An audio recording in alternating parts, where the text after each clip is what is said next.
Aujourd'hui, Dominique Louis et Jean-Louis Ricot vont nous parler de leur livre Énergie nucléaire, le vrai risque. Messieurs, merci d'être avec nous.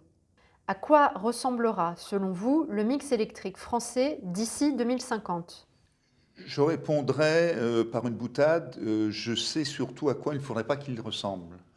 Si on regarde à l'échelle de la planète, on peut espérer un grand progrès qui est de remplacer le charbon par le gaz. Malheureusement, il faut être très pragmatique et ce sera déjà un grand progrès.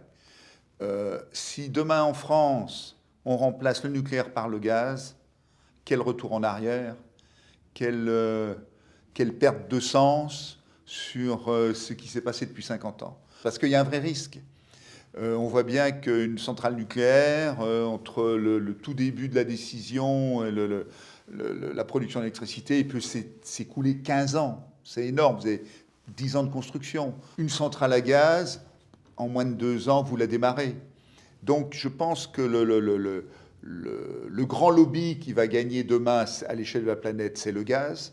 Il faut effectivement que des décisions soient prises pour construire une vision 2050 cohérente, raisonnable, responsable.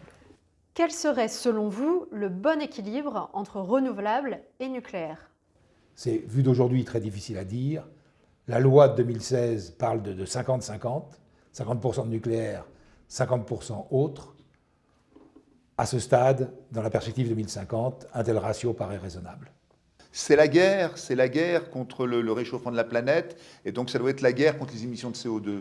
Ben là, tous les types d'armes sont les bienvenus pour lutter contre les émissions de CO2. Il y a 20 ans, on n'avait pas la perception de l'urgence climatique qu'on a aujourd'hui. Donc moi, je suis optimiste, et je pense que... Alors je suis pessimiste, optimiste. Je suis pessimiste parce que je pense que des événements qui vont démontrer le réchauffement climatique et des événements dramatiques vont probablement se multiplier et avoir des amplitudes plus grandes dans les années à venir à l'échelle de la planète. Et donc, à un moment donné, que ce raisonnement-là, qu'il faut à tout prix utiliser tous les moyens pour lutter contre les émissions de CO2, seront acceptés. Le seul sujet, c'est il ne faudra pas que ce soit trop tard. Pour lutter rapidement contre les émissions de CO2, ne faudrait-il pas envisager un scénario 100% nucléaire ? Il n'y a aucune raison d'être à 100% nucléaire, puisqu'il y a de l'hydraulique. L'hydraulique fonctionne et continuera de fonctionner. Et donc le sujet, c'est 50-60% de nucléaire à l'échelle de la France. Et la question, c'est quoi de la Belgique, quoi de l'Allemagne.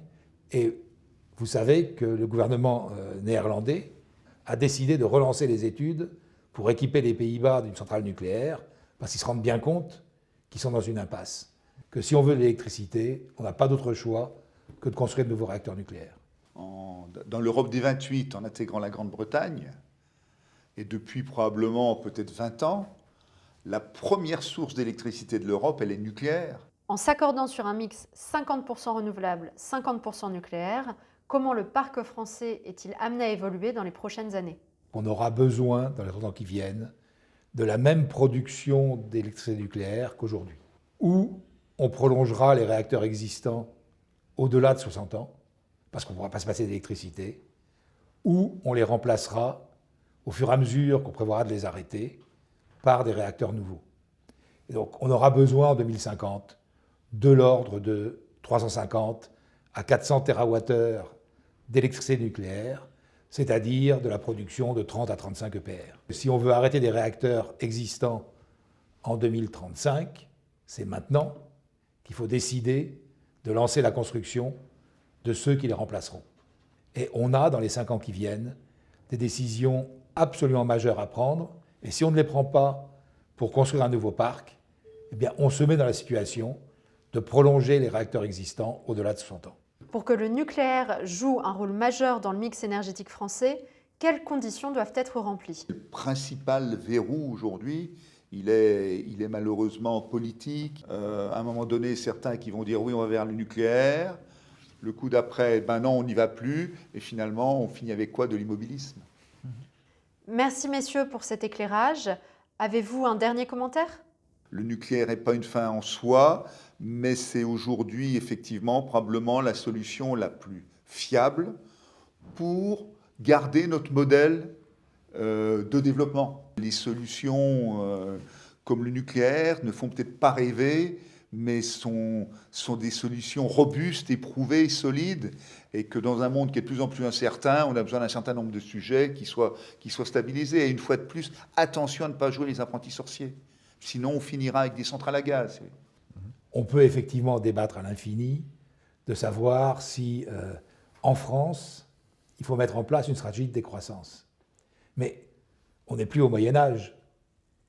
Comment une telle stratégie resterait compatible avec celle de nos voisins? On ne peut pas réfléchir indépendamment du monde qui nous entoure. Je crois que vous l'aurez compris, c'est que le vrai risque, c'est de chercher à se passer de nucléaire. Dans ce débat où en France, on a tendance à opposer les énergies renouvelables au nucléaire, le vrai débat, il est entre le gaz et le nucléaire.